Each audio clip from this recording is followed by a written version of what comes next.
It's amazing how quickly your world can turn upside down.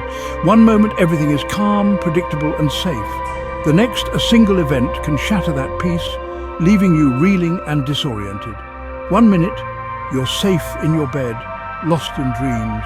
The soft embrace of sleep wraps around you, offering a sanctuary from the day's worries. The next, a buzzing notification drags you back to reality. The harsh light of the phone screen pierces the darkness, pulling you from the depths of your slumber. But this wasn't just any notification. It wasn't the usual late-night message from a friend or a random alert.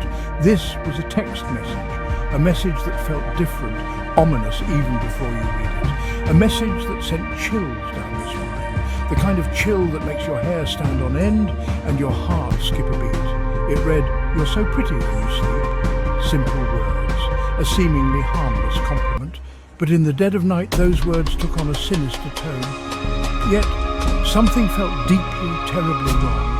The darkness of the room seemed to close in, and every shadow felt like it was hiding something. Your heart races, a drum solo in the silence of your room, each beat louder than the last, echoing in the stillness.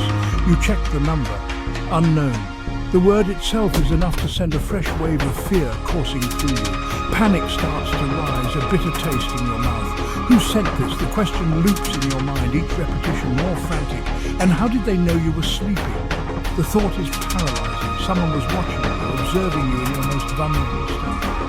A million questions swirl in your mind, each more terrifying than the last. This wasn't a game, this was real. The reality of the situation crashes over you like a tornado. And it was happening to you. The realization is suffocating. You are not just a spectator in a horror story, you are the protagonist. And the night has just begun. You glance at the clock. 3 a.m. The witching hour. The air feels heavy, suffocating. It's as if the very walls are closing in on you, pressing down with an invisible weight. You can't shake off the feeling of being watched. Every shadow seems to hide a pair of eyes, every creak of the floorboards a whisper of an unseen presence. Your eyes dart around the room, searching for any sign of movement, any hint of an intruder. The silence is deafening, broken only by the sound of your own heartbeat pounding in your ears. Then you see it. On your nightstand, next to your phone, lies a single red rose. Its petals are velvety, a deep crimson that seems to absorb the dim light. It wasn't there before. You're sure of it. You remember clearly the nightstand was empty when you went to bed. Fear, cold and sharp, pierces through you. Your mind races, trying to make sense of the impossible. How did it get there? Who could have placed it? The rose, a symbol of love and passion, now felt like a sinister warning. Its beauty is overshadowed by the dread it instills in you. A calling card from the unknown sender, a message that you are not alone, that someone or something is watching. The sweet fragrance of the rose, usually so comforting, now felt cloying, suffocating. It fills the room, overwhelming your senses. It felt like the air itself was closing in, squeezing the breath from your lungs. Panic sets in, your chest tightens, and you struggle to draw in a breath. You're trapped, alone in the dark with your terror and a single, menacing rose. The room feels like a prison, the rose a silent sentinel of your fear. Your hand reaches out, trembling, towards the rose. You hesitate, afraid of what might happen if you touch it. But the fear is too great. You pull back, recoiling from the flower as if it were a venomous snake. You sit on the edge of your bed, head in your hands, overwhelmed by the situation. The rose remains, a silent threat in the darkness. Time ticks by slowly. Each minute feels like an eternity as you wait for the dawn, hoping that the light of day will banish the shadows and the fear. Finally, the first light of dawn breaks through the window. The room begins to lighten, and the oppressive atmosphere starts to lift. But the rose remains. In the morning light, it looks almost innocent, but you know better. It is a reminder of the night's terror, a silent threat that lingers. You look at the rose, a mix of fear and determination in your eyes. You know you must find out who sent it and why. The mystery of the rose is far from over. Your mind races back to Max, your ex. The memories flood in, uninvited, like a storm breaking through a fragile dam. You remember the intensity of his gaze, the way he seemed to see right through you, and the way his presence lingered long after he was gone. The one who swore he'd never let you go. His promises, once sweet, now echo like a haunting refrain in your mind. You recall the way he would hold you close, whispering assurances that felt like chains tightening around your heart. The one who always brought you roses, red, vibrant and full of life, yet they began to feel like a symbol of something darker. Each petal a reminder of the love that turned into obsession, the affection that morphed into control. The one you had to leave for your own safety. Could this be him? The thought gnaws at you, a persistent fear that refuses to be silenced. You remember the night you left, the hurried packing, the desperate escape, the shadowy figure in the doorway, a silhouette of the life you were running from. Had he found you after all this time? The question lingers, a dark cloud over your new life. Every unfamiliar face, every unexpected noise sends your heart racing. You can't help but feel like a hunted animal always looking over your shoulder. The thought sends shivers down your spine. You grip your phone tightly, your lifeline in this sea of uncertainty. The reflection in the mirror shows a person changed by fear, eyes wide and haunted. You had tried so hard to forget it, to move on. You tore up photographs, deleted messages and ran as far as you could. But no matter how far you went, the memories followed like shadows that never fade. But some wounds, some fears, never truly heal. They linger just beneath the surface, waiting for the right moment to reopen. The scarred hand reaching for the door handle. The troubled expression as you look at old letters. The shadow that seems to follow you everywhere. They just linger, waiting for the right moment to reopen. The creak of a door, a sudden noise, the relentless ticking of a clock. All reminders that the past is never truly gone.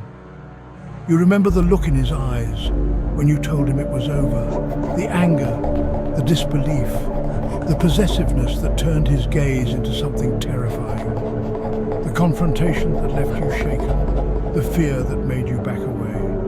The rage, the possessiveness, the veiled threats that sent chills down your spine. His face contorted in rage, the threatening figure he became, the way you constantly looked over your shoulder, expecting him to appear. You had hoped it was just the heat of the moment, that he would never actually hurt you, the arguments, the tears, the broken glass, all signs you tried to ignore, hoping against hope that it was just a phase. But now, looking at that rose, you weren't so sure anymore. The single rose, once a symbol of love, now a harbinger of dread. The troubled expression as you hold it. The discarded rose on the floor, a testament to your growing fear. Was this his way of saying he was back? The shadowy figure lurking, the fear in your eyes as you look at the rose, the dark alley with a mysterious figure, all signs pointing to his return. His twisted way of reminding you that you could never truly escape him. The intense eyes, the constant vigilance, the threatening message. Each a piece of the puzzle that is Max, a ghost you can never seem to outrun. You grab your laptop, hoping to lose yourself in the world of words, your one true escape. But the words refuse to come. They dance just out of reach, mocking your fear. How could you possibly focus on crafting stories when your own life felt like a terrifying thriller? The blank screen of your laptop becomes a mirror, reflecting back your fear and helplessness. Every creak of the floorboards, every rustle of leaves outside your window sends your heart racing. You jump at every shadow, every flicker of light. Sleep is impossible. How can you possibly rest when you know that someone is out there, watching you, toying with you? The silence of your apartment is deafening, filled with the unspoken threat of the unknown. Your phone buzzes again, jolting you from your thoughts. It's another text from the unknown number, thinking about you. The message is short, simple, yet dripping with menace. You feel a surge of anger. Who was this person to invade your privacy, to terrorize you like this? You want to scream, to throw your phone against the wall, to make it stop. But a part of you, a small, terrified part, is also curious. You find yourself responding to the messages, drawn into a dangerous game of cat and mouse. You try to sound brave, to call their bluff, but deep down you know you're playing with fire.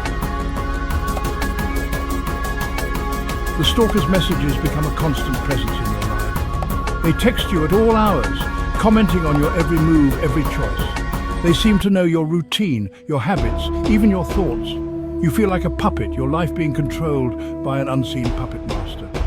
The mental torture is relentless. You try to change your routine to throw them off your trail, but it's no use. They always seem to be one step ahead. You feel like you're losing your mind, trapped in a nightmare that you can't wake up from. The lines between reality and paranoia begin to blur.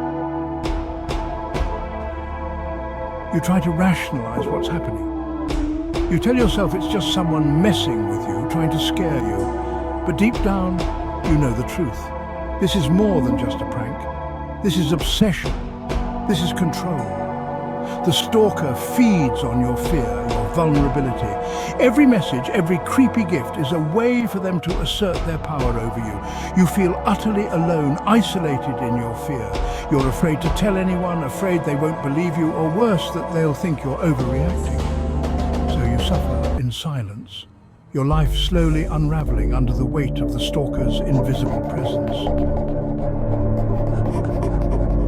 You've changed your number, your locks, even your address, but it's no use. They always find you. It's like they have a sixth sense, an uncanny ability to track your every move. The realization hits you like a punch to the gut.